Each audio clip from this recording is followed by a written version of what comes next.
In this interview, we're going to be talking with Lorenzo Phillips. If you don't know who Lorenzo is, you're going to want to pay special attention to this video because Lorenzo is an amazing person who's been in the Atlassian community for many, many years. His company, RenWare, pushes out a couple of different plugins, specifically Instance Auditor for Confluence and Instance Auditor for Jira. You might recognize the Jira one because I did a review a few months ago, and I am going to be doing the Confluence one very, very soon. I hope you enjoyed this interview. I really did like meeting Lorenzo. It happened by serendipity. We talk a little bit about it in the interview, so make sure you check it out. Are you tired of struggling to present your data in a clear and visually compelling way within Jira? Look no further. Introducing custom charts for Jira by our good friends over at Old Street Solutions. They provide the ultimate solution for powerful and customizable data visualization within Jira. Old Street Solution is the official sponsor for our Thursday Atlassian community member interviews. Use the link in the description down below to start a free trial of custom charts for Jira today. If you haven't already, please consider subscribing to the channel. Drop a like if you get value out of this video. And if you have any questions, comments, or concerns about the interview, let me know in the comment section down below.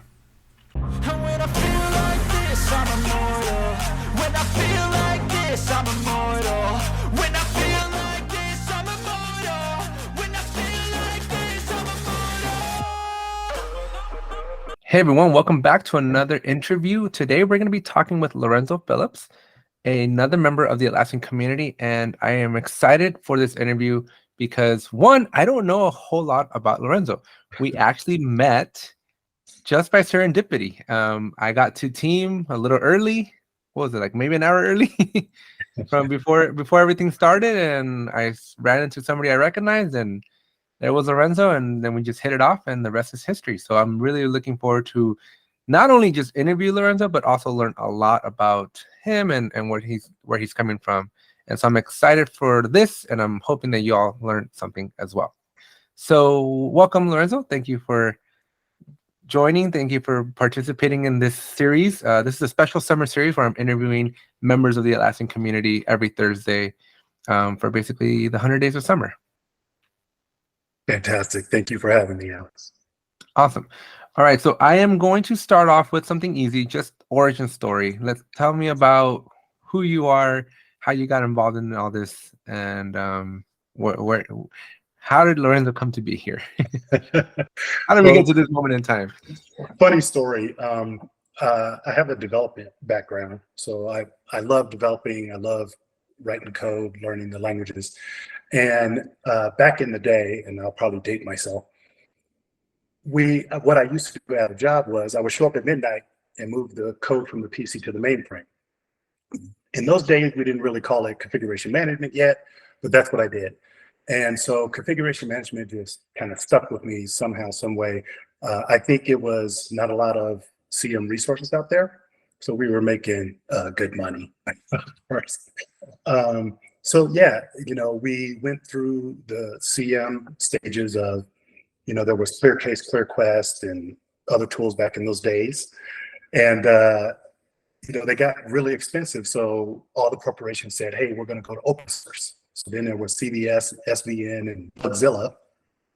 Then they figured out, those tools probably aren't quite enterprise ready. And so when they started looking, that's how I stumbled upon Atlassian. So yeah, I've had RenWare since 1998, since before Atlassian existed. And I have just gone through all the stages and phases of configuration management, change management, and now build release management, and now it's called DevOps and all that other good stuff. Awesome. So tell me a little bit more about RenWare then, because I think out of everybody I've interviewed, you're the first person that's not like another just employee. You're actually at the helm of this enterprise here. So yeah, talk to us about what you guys do.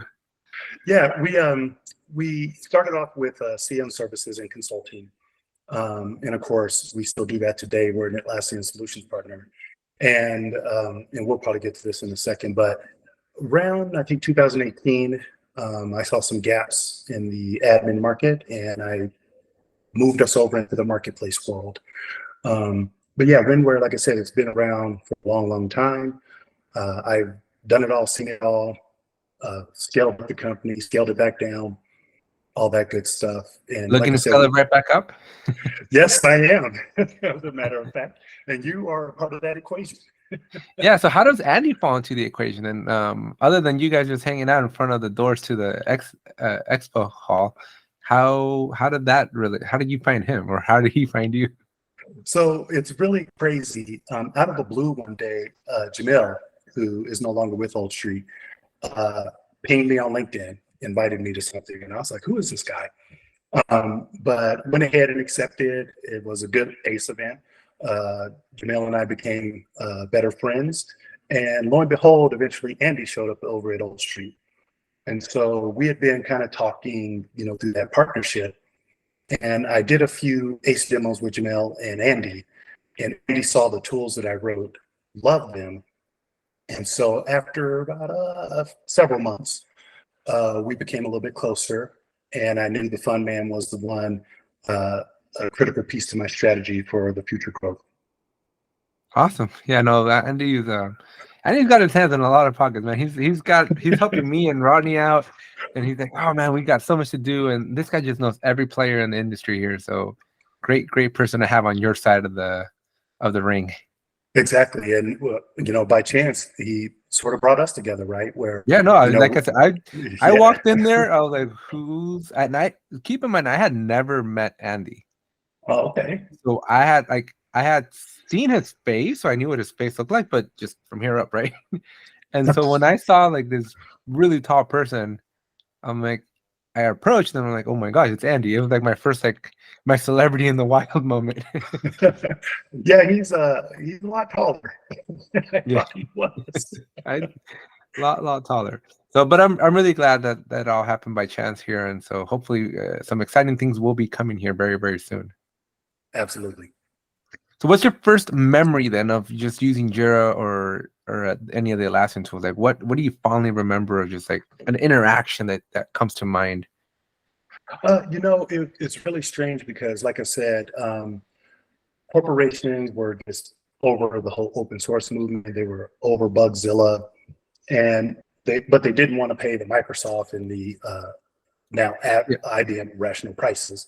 yeah. And I so, remember. So I started my career. There was a lot of ClearCase, ClearQuest where I worked yes. at. There was somebody that had actually taken like Bugzilla and made like an internal version of Bugzilla. Hmm. And that was a project that I worked on. And then there was the RTC, the Rational Team Concert. Yes.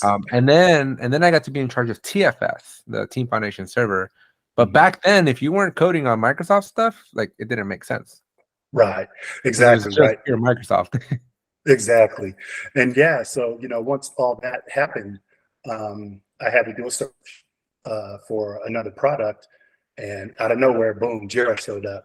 And it kind of, in the early stages, it kind of looked and felt like Bugzilla, but did more and did it better. And so that was my first encounter with Jira. And What then, year of would course, this have been? oh, it was like 2 months after they came out in 2002. Wow, no way. So Yeah. so I just finished an interview with William Kennedy, and he was like, he's talking Jira 2007, 2008. Uh, Andy got into Jira like in 2019. Rodney was in it like in 2015. I got in 2016. And so, yeah, you're just taking them now to the beginning of time here. Exactly. So, and we'll probably get to this a little bit later with some of your questions, but I have literally seen Jira go from Garage, the two founders, and do all these nice, cool, fun things like Slay the Dragon. That was what you had to do to become a partner before they had a partner program. So, like I said, I've been there a lot, and I, I'm hard pressed to find anybody who's been there longer than me. yeah, no, you're definitely winning. I mean, I'm interviewing 14 people as part of the series, and you just took the crown for that. I will let you know. I will report back to you if I hear anybody else that can beat that year. I bet you're missing that $10 perpetuity license, right? Yes. And the flexibility that we used to have, because in those early days, Atlassian was trying to sell. And so, they had their tier structure. If we said, hey, we don't need 100 users, I need 75, Atlassian was like, you got it. You Now go. they're You got like, not happening. Yeah, you're buying these in buckets now. Exactly. I had the same thing. I had a team that I was working with. They're like, they want to do HIPAA compliance, and Atlassian's like 1,000 licenses minimum if you even want to consider it. And we're like, Exactly right. we need 20, and they're like 1,000 or bust. Exactly. And it kind of works both ways, because as they sell their products that way, if you're in the marketplace, that helps your app. Maybe only 5 people in the company need your app, but because of Atlassian's licensing rules, you benefit. I've gotten those conversations too, where somebody was evaluating a new plugin, and they're like, well, it's only like $20 for 10 users. I'm like, yeah, but we have like almost 2,000. And they're like, we don't need all 2,000. I'm like, that doesn't matter to you. Atlassian charges you for all 2,000. It's Exactly. all so great for the vendor, not so great for the client here. All right. So out of all the tools now that you've been in this for so long, right? You've seen other tools come to life. Like, why not make a change? Like, what is it about Atlassian that just stays you and draws you right back in? Well, it's funny that you say that, because I'm kind of the opposite of that question, where once upon a time we were supporting everything out there.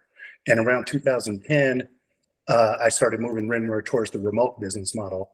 And I said, look, we can't sustain all these changes. That's when the cloud kind of came out. So releases were happening much faster. And we were like, we cannot sustain this. Every tool in the market, getting an update every week, how are we supposed to keep up? And so I did some analysis, and I liked where Atlassian was going. I liked the roadmap and the product roadmap that they had.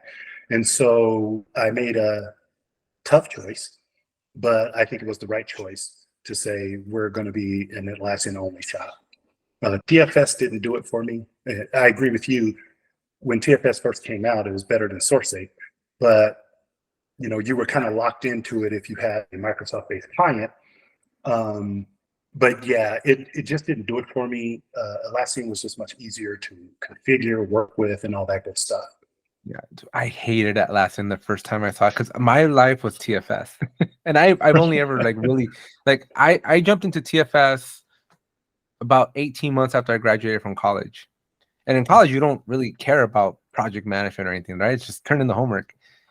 And I used TFS, and not only did I use TFS, but I was in charge. I was like the architect for TFS for the whole company, 18 months out of college, right? So it was my baby. It was my responsibility to keep alive. And so 3 years later, when I made the switch to Jira, because I changed companies, I was like, what is this? Why do I have to go to different tools to do the same thing that I can do in one? It was so uncomfortable, and but now it's like my favorite thing. Like, I'll never go back to anything else. Yeah, once you get the hang of it. And back in those days, there probably wasn't a lot of documentation that's available today, and people like yourself who put the tutorials together. So if you came in at the right time, it was a struggle to try to figure out how to do it and switch up from like a clear case and a TFS. Oh yeah. For Atlassian's documentation, I still have it in my closet, the 500 pages of like Jira 5 or Jira 6 or whatever version I was in 2017. But I have all of the documents. That's how I used to learn. Just print out the documents and read. Have fun on a Friday night. Exactly. So in this journey of yours, because I honestly did not realize your journey was this in depth in this world, right? So what's one lesson learned that you'd like to maybe highlight or touch on, that you're like, you know what, I made a mistake, but I got better? I would say early on, especially as a business, you want those contracts and you want that revenue coming in. And there were a bunch of times where I should have said no, and I didn't do it. Or, like us, we have the ability, if a new tool is presented to us, we can spend a weekend looking at the docs and figure it out, and away we go. I just spent too much time and burned too many candles trying to just do it all. My advice would be anyone starting out from a business perspective, focus. If you're coming into the Atlassian world, I would say still focus and simplify, because there's so many tools that Atlassian offers now. Back in the days, it was easy, right? It was Jira. And then I think around 2004, Confluence came out. So when I got started, there were only 2 tools. And now there's like 10. So, Yeah, and 5 flavors of Jira. exactly 5 right. products with Jira's name in it. So everybody's like, which one is right for me? Which is great for me as a content creator because I can make all kinds of graphics and videos breaking down everything, right? But for a new person coming in, they're like, Whiskey Tango Foxtrot, which one do I need? Exactly. Awesome. So yeah, but I always heard what is it, master of all, master of none, or expert in none, or something Oh yeah, like that. I think we used to say a jack of all trades, a master of none. Yeah.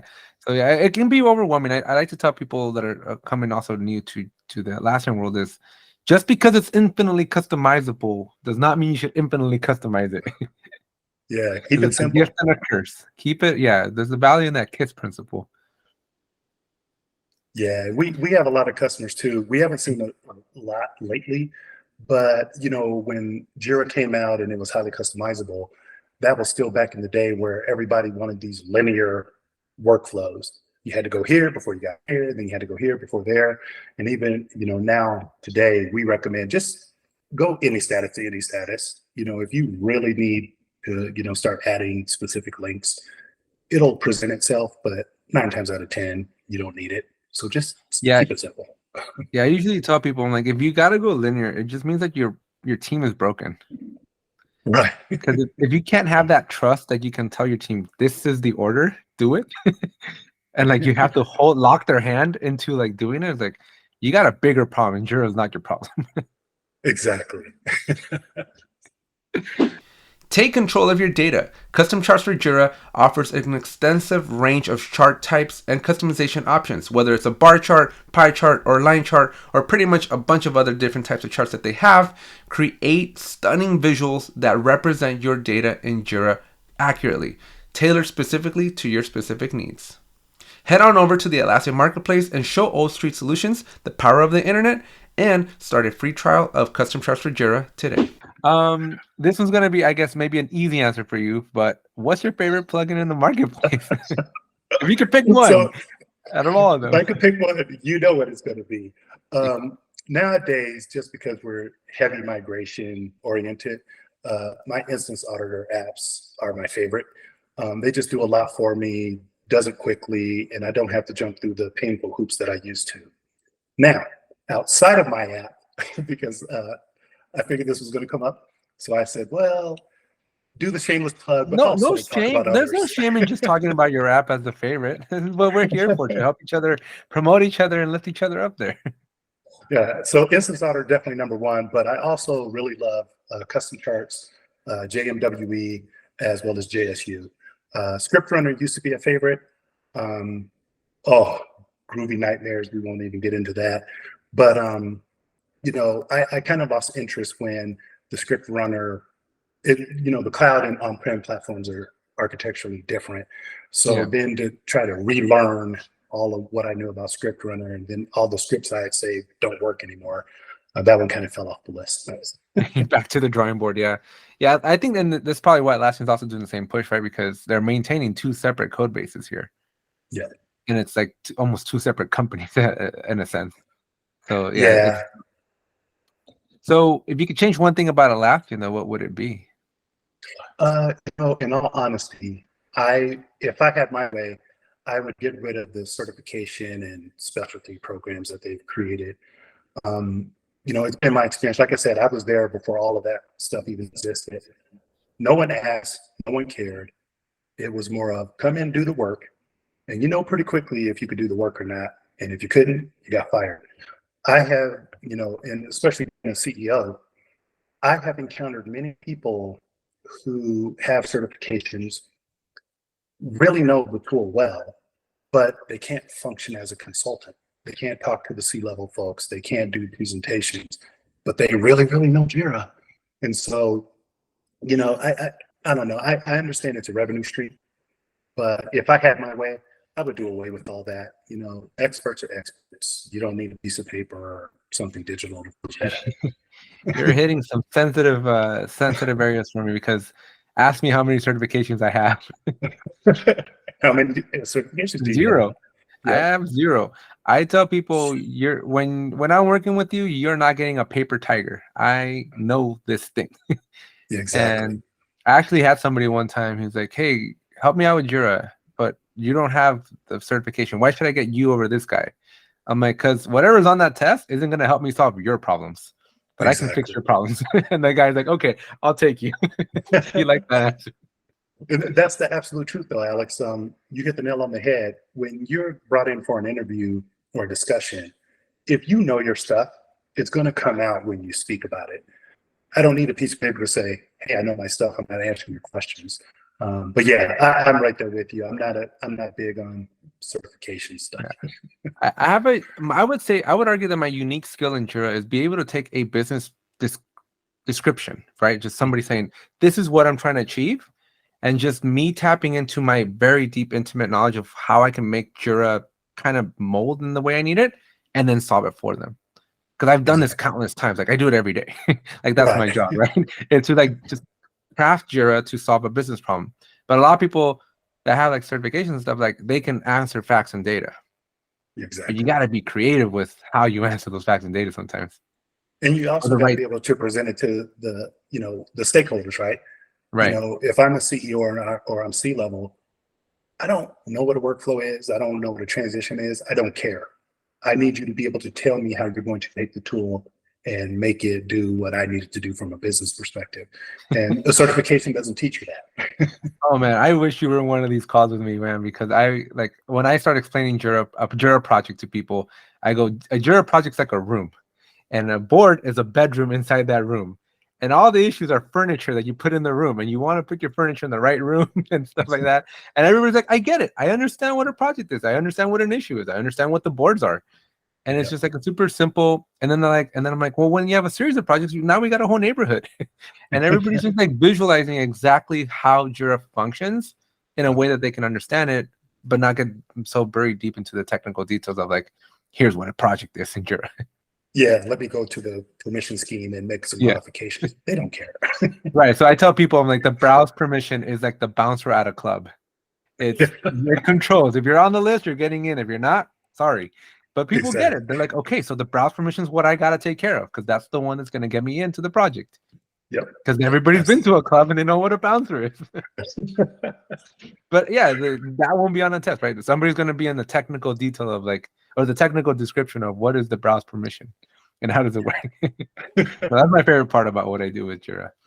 Um, and speaking of which, though, kind of related on that note, what is a unique way, since you've been in this space for so long, right? Like I like to tell people, like, I can look at any Jira in the world and I can tell where Alex has been. Like I've touched that Jira. Anything unique about how you use or administer Jira that you're proud of or that you'd like to share? You know, I don't think we have anything that's unique. Um, if anything, we use the products in every single engagement, and customers like that. Like we go in after we get our SOW set up, we go into advanced roadmaps and we start opening tickets and we start using Epic Story, whatever, and customers see that and they love it, and they love the reports that we generate from it. So I don't think we're doing anything special, other than we are really heavily using the products every single day. Do you tie, or you're coming, it sounds like you're coming in from a top-down approach, right? Like you're Yeah. coming in roadmap. Do you tie into your epics and I'm sorry, your components and your releases a lot? Like, is that how you kind of methodically think things through? Uh, we rarely get down to that level because we're doing the engagement. So it's, set up this or set up 5 projects. And so we have a story that has subtasks for the 5 projects. So it needs to be this, it needs to be that. Set up your templates. So again, we're not really doing anything, I would say, that would present a wow factor, Mhm. other than we keep it simple and we make the tool Well, shine when we yeah, go there's value in the simplicity of it too, right? Because some less is sometimes definitely a lot more. Yeah. And like you're Cool. saying with your descriptions, because we do it in such a simplified fashion, the customer gets it. They see it. They're like, "Oh, I understand." versus, all this weird stuff and trying to explain it. And here's a screenshot. You got to hear my team versus company managed description of how I tell people that. I'm like, Jira is like a Ferrari. And when you go company managed, you're using your Ferrari. But when you go team managed, it's like putting a Corolla or a Civic engine inside that Ferrari. It's like, there's no point at that point. It's like, why would you do that? You just ruin something powerful and beautiful, like untamed, and you completely just like, no. It's so funny, and it's just because we're admins. Even though I'm the CEO, I still get my hands dirty. I still do projects. I still do migrations because I don't think I can be effective if I don't understand what the product can actually do. How do I sell RenWare? If I say, oh yeah, you can have issues. Well, what kind of issues? Issues. So, I still get my hands dirty, but it's amazing to me that hearing your thoughts, they're similar to my thoughts. Like, we don't like this and we don't like that. And this is why this partnership is going to be so great. Yes. Other than I can definitely feel the connection and energy here. It's happening. What excites you the most about the future of Atlassian? I really love that they're trying to go at that enterprise level. Atlassian is notorious for they come up with a new product, doesn't work very well, but they stick with it, and eventually you have this. Yeah. I remember those days of advanced roadmaps when it was portfolio for Jira, and it first came out to compete with the other product management tools. No, not even structure. I'm thinking, it was even before, it dated before AHA, and I forget the name offhand. I'll ping you when I remember the name. But I remember, they release stuff, it doesn't work that great, they stick with it, and it gets better.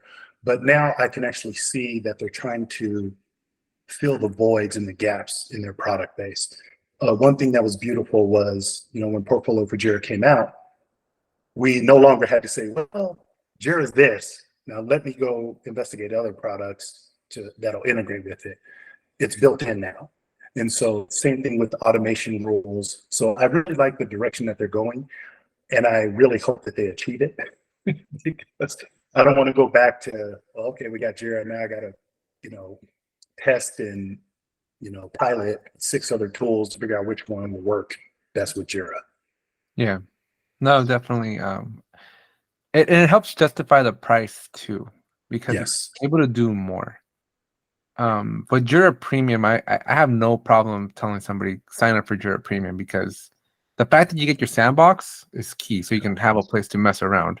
And then at that point, advanced roadmaps and everything else is just like icing on the top, right? Because just having the sandbox is, in my opinion, like being able to carbon copy your production over a sandbox and then experiment and try things and break things and revert things and always override it. It's worth it. It's worth every penny. But yeah, then having the advanced roadmaps is great. What makes me sad though is something like Jira Product Discovery. Right now, it's like an extra fee. And I'm like, I don't want to pay extra for something that should be like involved. Like it should be part of the product. Well, hopefully they get that, because I was there again back in the days when JSM was JSD, and it, believe it or not, I don't know if you go back this far, but JSM licensing worked the same as Jira, and people were getting pissed because they're like, dude, I have a team of 5 agents. Why do I need to pay for 1,000? And so there was enough backlash at that moment where they decided to change the model to what it is today. So I'm kind of hoping, enough backlash, enough pushback, they decide to do things like you said, the Jira Product Discovery is a part of Jira. It's not even a separate tool, is it? It's like a type. Well, it's all integrated to the UI, but it is they're selling it like JSM, which is interesting because like Jira Work Management, even though it's sold as a separate thing, if you have Jira software, it's just nested in there. It's not extra. Exactly. It's only extra if you choose not to use Jira and you just sign up through just with Jira Work Management. Right. But I was hoping that, because it's a really great template. A lot of teams that I'm working with right now are starting to love it. Like just being able to go end to end on their process is beautiful. But yeah, the JSM part, like it's always bittersweet for me, right? Because I love JSM from the perspective of people can like do the intake form for free, no license. The approval workflow, the teams I work with, they love the fact that we can track approvals and send the automated emails and stuff all for free, no license required. Right. And so it helps justify the fact that you got to pay $20-$40 for that user because you're going to get a lot of free stuff. But the one thing I hear a lot is like, when's Jira getting like a stakeholder license, right? Because everybody's got to pay to play, and somebody just wants to see a report. Exactly. They don't need to be in Jira, right? But they just to see a report, like that should be like a freer for version of that, or a cheaper version of stakeholders. Exactly. Absolutely. Cool. So we're getting down here to the last few minutes. So just a couple more questions. What secret do you have for folks for learning like Jira, or because a lot of my viewers that are coming into this space are either A, new, B, they were given this to them, like inherited, voluntold, if you will, to do it. And so people are learning, right? But there's always, we always want shortcuts in life. We live in an instant TikTok 60 seconds or less world. And so what advice would you have for somebody to that's overwhelmed by the sheer environment that is Atlassian, and how can they potentially learn something a little quicker? What's worked for you? One, I would set up a cloud instance. They're free. You can't do everything, but it has the core functionality. You can do like 80%. Yeah. From what I've gathered. Most of what you need. Yeah. And so after that, I have 4 words of advice: Jimmy, Alex, Rodney, and sometimes Robbie. And believe it or not, before we even met at Team, I promoted you. When we go into a customer site, I think about 5 to 7 years ago, we stopped doing training because we couldn't keep up with all the changes and documentation was changing. And so now when people ask, matter of fact, I have a client that we're doing migration for right now, the real admin was going on maternity leave. They had someone that they were training up. Comes to me and he says, I need to see things. What can I do? I gave him your link and I gave him Rodney's link. Go to YouTube, watch the videos. They are very good and you'll figure it out. So that's my advice. You 4 guys, definitely hit one of you or any combination of you and get your free instance and just go to town. Yeah, just go to town. I am actually working on-demand courses for Jira admin, Scrum Masters with Jira, and just brand new Jira people. And then eventually I want to add like Confluence, JSM, and then plugins and stuff like that. So outside of YouTube and outside of doing Jira as an administrative thing, it's like courses is like the second half of 2023 for me. and a plugin that my wife's helping me build. Nice. And we'll talk about that offline. yeah, no, definitely. But I'm starting to, I want to I'm so deep into this Atlassian stuff. So definitely not going anywhere. I'm going to be in this for the long run. So thank you very much. Just final question here, just to kind of wrap things up. I love watching Hot Ones. So my favorite question and how they end Hot Ones is, where can people find you? The easiest way to find me is LinkedIn or Twitter. Outside of that, Funman Andy has a whole slot of ACE events for me. So I will be making a lot more appearances in those ACE events. So is the goal to just promote RenWare and your services in the app, or? Well, we started off promoting the apps because, again, there's only like maybe 2 other apps, Revies and Optimizer, that even compete with me. But as Funman and I got to talking, we started putting the pieces of the puzzle together. Hint, Alex. I think it's going to be much bigger. But the ACE events, we will definitely be promoting the Instance Auditor apps and how they can help everyone. Cool. Well, thank you very much again for coming on. I really, really enjoyed the conversation. It was great to get to know you. Again, I only knew you for a few minutes that we were chatting there at the beginning of Team. So thank you so much. And hopefully we can chat again in the future. Sounds good. Have a great day. And that's it for the interview.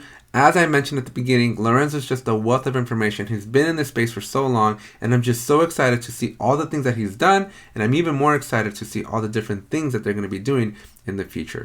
We all know that Jira's dashboards are a little lackluster. Wouldn't it be cool if you could significantly make your metrics and reports better? With custom charts for Jira, you can transform your raw data into stunning charts and graphs that make an impact. No more settling for the default Jira reports or spending hours manually manipulating data in a spreadsheet. Go show our friends at Old Street Solutions the power of the internet and show them your support, and start a free trial to custom charts for Jira today. Make sure you show your support. Check out the links in the description down below. Subscribe to the channel if you haven't already, as this video is part of the Summer of Atlassian 2.0 series, and we are trying to get to 10,000 subscribers. Finally, make sure you drop a like, share this video with everybody you know, and I'll see you in the next one. I love the chase and the hunt, and I set the pace when I'm running. I always take what I want and I always give it 100. Don't need